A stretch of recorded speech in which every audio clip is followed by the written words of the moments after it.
اور اے حبیب مکرم، جب میرے بندے آپ سے میرے بارے میں پوچھیں تو فرما دیا کریں کہ میں اتنا قریب ہوں کہ جب کوئی مجھے پکارتا ہے تو میں پکارنے والے کی پکار سنتا ہوں۔ بس انہیں چاہیے کہ میری فرما برداری اختیار کریں اور مجھ پر پختہ یقین رکھیں تاکہ وہ راہ مراد پا جائیں۔ تمہارے لیے روزوں کی راتوں میں اپنی بیویوں کے پاس جانا حلال کر دیا گیا ہے۔ وہ عورتیں تمہارا لباس ہیں اور تم ان کا لباس ہو۔ اللہ کو معلوم ہے کہ تم اپنی بیویوں کے پاس جانے سے اپنے حق میں خیانت کرتے تھے، یعنی شروع میں حالت روزہ میں رات میں بھی دن ہی کی طرح بیویوں سے علیحدگی کا حکم تھا، مگر بعض صحابہ کرام سے اپنی بیویوں کے ساتھ مباشرت کی خطا سرزد ہو گئی۔ وہ اس پر نادم ہو کر حضور کی بارگاہ میں حاضر ہوئے اور حقیقت حال بیان کر دی۔ پس اللہ نے ان کی توبہ قبول فرمائی اور انہیں معاف کر دیا، اور فرمایا کہ اب تم اپنی بیویوں سے روزوں کی راتوں میں مباشرت کرو، اور وہ اولاد جو اللہ نے تمہاری قسمت میں لکھ دی ہے اسے طلب کرو، اور کھاتے پیتے رہا کرو یہاں تک کہ صبح کا سفید ڈورا رات کی سیاہ ڈوری سے الگ ہو کر نمایاں ہو جائے، پھر رات تک روزے کو پورا کرو۔ اور جب تم مسجدوں میں اعتکاف بیٹھے ہو تو اپنی بیویوں سے کسی وقت بھی مباشرت نہ کرو، یہ اللہ کی مقرر کی ہوئی حدیں ہیں، بس ان کے توڑنے کے نزدیک نہ جاؤ۔ اسی طرح اللہ لوگوں کے لیے اپنی آیتیں کھول کر بیان فرماتا ہے تاکہ وہ پرہیزگاری اختیار کریں، اور تم آپس میں ایک دوسرے کے اموال یعنی مال ناجائز طریقوں سے نہ کھایا کرو، اور نہ مال کو بطور رشوت حاکموں تک پہنچایا کرو کہ یوں لوگوں کے مال کا کچھ حصہ تم بھی ناجائز طریقے سے کھا سکو، حالانکہ تم جانتے ہو کہ یہ گناہ ہے۔ اے حبیب مکرم، لوگ آپ سے نئے چاندوں کے بارے میں سوال کرتے ہیں کہ وہ گڑتے بڑھتے کیوں ہیں۔ آپ فرما دیجئے کہ یہ لوگوں کے لیے اور ماہ حج کے تعین کے لیے وقت کی علامتیں ہیں، اور یہ کوئی نیکی نہیں کہ تم حالت احرام میں گھروں میں ان کے پیچھے سے دیوار پھلانگ کر یا سوراخ کر کے داخل ہو، بلکہ نیکی تو ایسی الٹی رسموں کی بجائے پرہیزگاری اختیار کرنا ہے، اور تم گھروں میں ان کے دروازوں سے داخل ہو، اور اللہ سے ڈرتے رہو تاکہ تم فلاح یعنی نجات پاؤ۔ اور تم لوگ اللہ کی راہ میں ان لوگوں سے لڑو جو تم سے لڑیں، یعنی تم پر جنگ مسلط کریں، اور زیادتی نہ کرو، یقین جانو کہ اللہ زیادتی کرنے والوں کو پسند نہیں کرتا۔ اور ان خام خواہ لڑنے والے کفار و مشرکین کو جہاں کہیں پاؤ قتل کر دو، اور ریاستی اقدام کے ذریعے انہیں وہاں سے یعنی مکہ سے باہر نکال دو جہاں سے انہوں نے تمہیں نکالا تھا۔ اور دین سے گمراہ کرنے کا فساد قتل و خون ریزی سے کہیں بڑھ کر جرم ہے۔ اور ان خام خواہ لڑنے والے کفار و مشرکین سے مسجد حرام یعنی خانہ کعبہ کے پاس جنگ نہ کرو جب تک وہ خود تم سے وہاں جنگ نہ کریں، پھر اگر وہ تم سے لڑے تو تم ان کو قتل کر ڈالو، ایسے کافروں کی یہی سزا ہے۔ پھر اگر وہ قتال اور کفر سے باز آ جائیں تو بے شک اللہ نہایت بخشنے والا مہربان ہے۔ اور ان کافروں سے جہاد کرتے رہو یہاں تک کہ کوئی فتنہ باقی نہ رہے اور دین اللہ ہی کے تابع ہو جائے، یعنی امن و سلامتی اور انسانی تکریم کے تحفظ کا نظام عملاً قائم ہو جائے۔ پھر اگر وہ فساد سے باز آ جائیں تو ظالموں کے سوا کسی پر زیادتی نہیں کرنی چاہیے۔ حرمت والے مہینے کے بدلے حرمت والا مہینہ ہے، یعنی کسی مہینے کی حرمت کی بنیاد تو بس اسی پر ہے کہ دوسرا فریق بھی اس کی حرمت کا پاس رکھے، اور حرمتوں میں بھی قصاص یعنی عدلہ بدلہ ہے۔ بس اگر تم پر کوئی زیادتی کرے تو تم بھی اس پر زیادتی کرو، مگر اس قدر جتنی اس نے تم پر کی۔ اور اللہ کی نافرمانی سے ڈرتے رہو اور جان لو کہ اللہ پرہیزگاروں کے ساتھ ہے۔ اور اللہ کی راہ میں مال و جان خرچ کرو، اور جان و مال میں بخل کر کے اپنے آپ کو اپنے ہاتھوں ہلاکت میں نہ ڈالو، اور اچھے کام کرتے رہو، بے شک اللہ اچھے کام کرنے والوں کو پسند فرماتا ہے۔ اور حج اور عمرہ کے مناسک اللہ کے لیے مکمل یعنی پورے کرو۔ پھر اگر تم راستے میں کسی دشمن یا بیماری کے باعث روک لیے جاؤ یعنی منزل مقصود تک نہ پہنچ پاؤ تو جو قربانی بھی میسر آئے کرنے کے لیے بھیج دو، اور اپنے سروں کو اس وقت تک نہ منڈواؤ جب تک قربانی کا جانور اپنے مقام پر نہ پہنچ جائے۔ پھر تم میں سے جو کوئی بیمار ہو یا اس کے سر میں درد ہو اس وجہ سے قبل از وقت سر منڈوا لے تو اس کے بدلے میں 3 روزے رکھے یا 6 مسکینوں کو کھانا کھلائے یا بکری ذبح کر دے۔ پھر جب تم اطمینان و سکون کی حالت میں ہو تو جو کوئی عمرے کو حج کے ساتھ ملانے کا فائدہ اٹھائے تو جو بھی قربانی میسر آئے کر دے۔ پھر جسے یہ بھی میسر نہ ہو وہ 3 دن کے روزے دوران حج رکھے، اور 7 دن کے جب تم حج سے واپس لوٹو، یہ پورے 10 روزے ہوئے۔ یہ رعایت اس کے لیے ہے جس کے اہل و عیال مسجد حرام کے پاس نہ رہتے ہوں، یعنی جو مکہ کا رہنے والا نہ ہو، اور اللہ کی نافرمانی سے ڈرتے رہو اور جان لو کہ اللہ سخت عذاب دینے والا ہے۔ حج کے چند خاص جانے پہچانے مقررہ مہینے ہیں، یعنی شوال، ذوالقعدہ اور عشرہ ذی الحجہ۔ تو جو شخص ان مہینوں میں نیت کر کے اپنے اوپر حج لازم کر لے تو حج کے دنوں میں نہ اپنی بیوی سے مباشرت کرے اور نہ کوئی اور گناہ، اور نہ ہی کسی سے جھگڑا کرے، اور تم جو نیکی بھی کرو اللہ اسے خوب جانتا ہے، اور آخرت کے سفر کا سامان کر لو، بے شک سب سے بہتر زاد راہ تقوی ہے۔ اور اے عقل والو، میری نافرمانی سے ڈرتے رہو۔ تم پر اس بات میں کوئی گناہ نہیں ہے کہ تم دوران حج تجارت یا مزدوری کے ذریعے اپنے رب کا فضل یعنی رزق تلاش کرو۔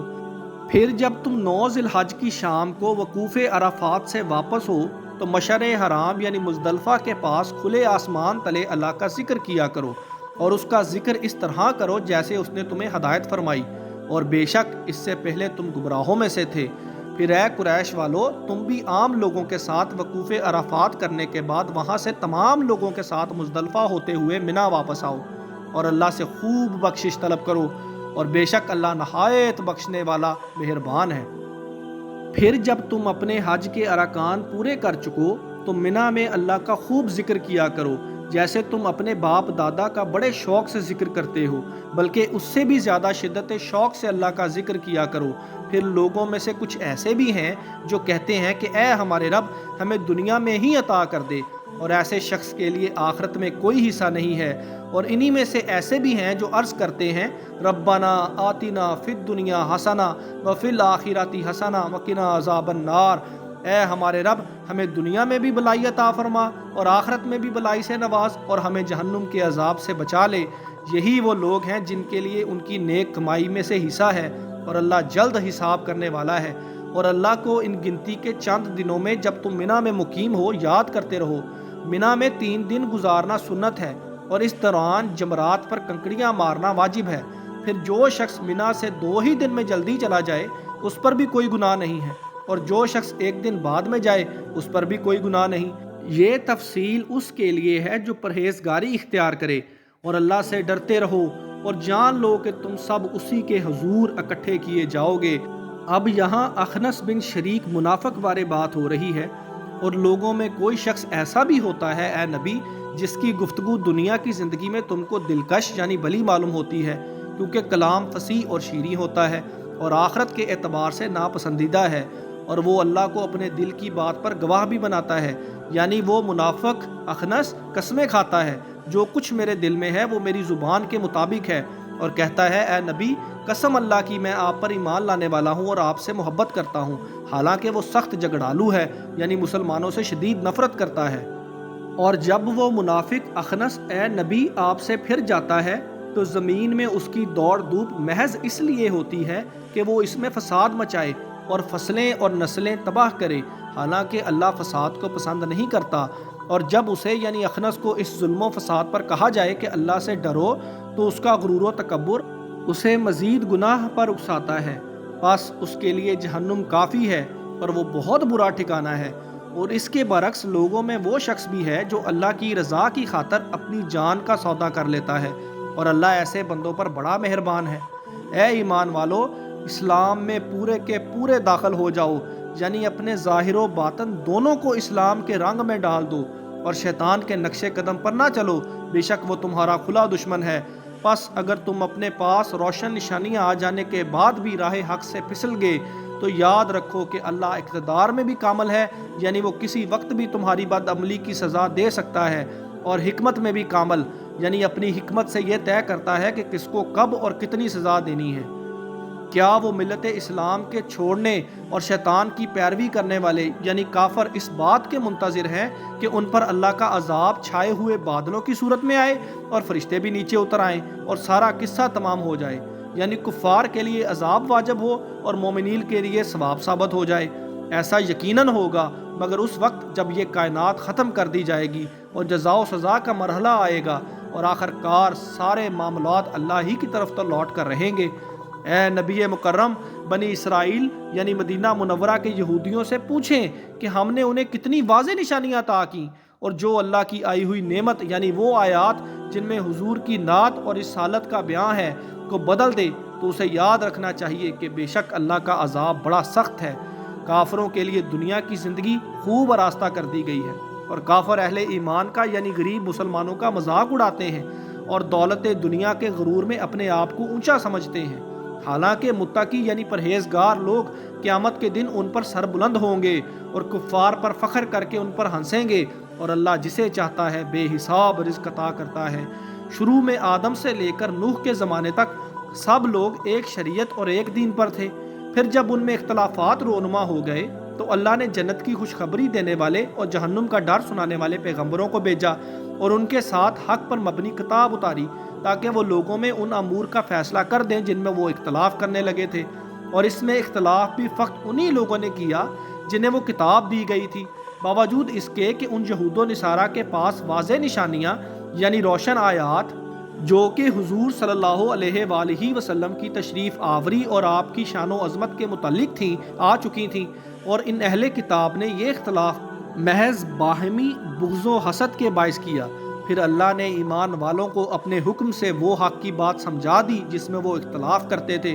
اور اللہ جسے چاہتا ہے سیدھے راستے کی طرف ہدایت فرما دیتا ہے۔ مسلمانوں، کیا تم یہ گمان کرتے ہو کہ تم یوں ہی بلا آزمائش جنت میں داخل ہو جاؤ گے؟ حالانکہ تم پر تو ابھی ان لوگوں جیسی حالت ہی نہیں بیتی جو تم سے پہلے گزر چکے، انہیں تو طرح طرح کی سختیاں اور تکالیف پہنچیں، اور انہیں اس طرح ہلا ڈالا گیا کہ اس قوم کے رسول اور ان کے ایمان والے ساتھی بھی پکار اٹھے کہ اللہ کی مدد کب آئے گی، آگاہ ہو جاؤ کہ بے شک اللہ کی مدد قریب ہے۔ اے حبیب مکرم، لوگ آپ سے پوچھتے ہیں کہ اللہ کی رضا کے لیے کیا خرچ کریں؟ آپ فرما دیجئے کہ جو مال بھی تم خرچ کرو وہ والدین، قریبی رشتہ داروں، یتیموں، مسکینوں اور مسافروں کے لیے ہونا چاہیے، اور جو نیکی بھی تم کرتے ہو اللہ اس سے پوری طرح باخبر ہے۔ فتنہ و فساد کے خاتمے اور قیام امن کے لیے تم پر جہاد یعنی اللہ کی راہ میں لڑنا فرض کر دیا گیا ہے، گو وہ تمہیں طبعی طور پر ناگوار ہے، مگر ممکن ہے تمہیں کوئی چیز ناپسند ہو لیکن وہ در حقیقت تمہارے لیے بہتر ہو، اور یہ بھی ممکن ہے کہ تمہیں کوئی چیز پسند ہو لیکن در حقیقت وہ تمہارے لیے بری یا نقصان دہ ہو، اور اصل حقیقت تو اللہ جانتا ہے اور تم نہیں جانتے۔ اے نبی مکرم، مشرک لوگ آپ سے حرمت والے مہینے یعنی محرم، رجب، ذوالقعدہ، ذی الحجہ میں جنگ کرنے کے متعلق سوال کرتے ہیں۔ آپ فرما دیجئے ان مہینوں میں جنگ کرنا بڑا گناہ ہے، اور اللہ کی راہ سے یعنی اسلام سے روکنا اور اس سے کفر کرنا، اور مسجد حرام یعنی خانہ کعبہ سے روکنا اور وہاں کے رہنے والوں کو یعنی مکہ کے باشندوں کو وہاں سے نکالنا اللہ کے نزدیک اس سے بھی بڑا گناہ ہے، اور یہ فتنہ انگیزی یعنی کفر و شرک قتل سے بھی بڑھ کر گناہ ہے، اور کافر لوگ برابر تم سے لڑتے رہیں گے یہاں تک کہ اگر ان کا بس چلے تو وہ تمہیں تمہارے دین سے ہی پلٹا دیں، مگر یاد رکھو کہ تم میں سے جو بھی اپنے دین اسلام سے پھر کر کفر کی حالت میں مرے گا تو یہی وہ بد نصیب لوگ ہیں کہ جن کے اعمال دنیا اور آخرت میں برباد ہو جائیں گے، اور یہی لوگ جہنمی ہیں جو ہمیشہ ہمیشہ اس میں رہیں گے۔ بے شک جو لوگ ایمان لائے اور جنہوں نے اللہ کے لیے وطن چھوڑا یعنی ہجرت کی اور اللہ کی راہ میں جہاد کیا، یہی لوگ اللہ کی رحمت کے امیدوار ہیں، اور اللہ بڑا بخشنے والا مہربان ہے۔ اے نبی مکرم، لوگ آپ سے شراب اور جوئے کے متعلق دریافت کرتے ہیں، آپ فرما دیجئے کہ ان میں نقصان بڑے ہیں اور لوگوں کے لیے کچھ دنیاوی فائدے بھی ہیں، مگر ان کے نقصان فائدوں سے کہیں زیادہ ہیں، اور اے حبیب آپ سے یہ بھی پوچھتے ہیں کہ کیا کچھ خرچ کریں؟ آپ فرما دیجئے جو ضرورت سے زائد ہے خرچ کر دو، اس طرح اللہ تمہارے لیے اپنے احکام کھول کر بیان فرماتا ہے تاکہ تم غور و فکر کرو،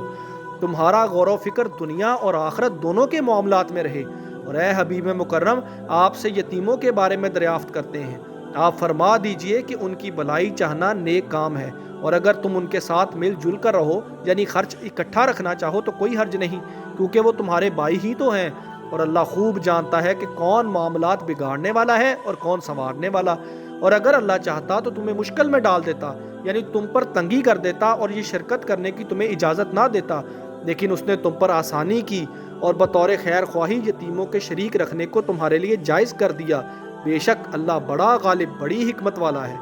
اے مسلمانوں خبردار، تم مشرک عورتوں کے ساتھ نکاح مت کرو جب تک کہ وہ مسلمان نہ ہو جائیں، اور بے شک مومنہ کنیز آزاد مشرک عورت سے بہتر ہے، خواہ مشرک عورت تمہیں حسن و جمال میں بلی ہی لگے۔ اور مسلمان عورتوں کا مشرک مردوں سے بھی نکاح نہ کرو جب تک وہ مسلمان نہ ہو جائیں، اور بے شک مشرک مرد سے مومن غلام بہتر ہے، خواہ مشرک مرد تمہیں بھلا ہی لگے۔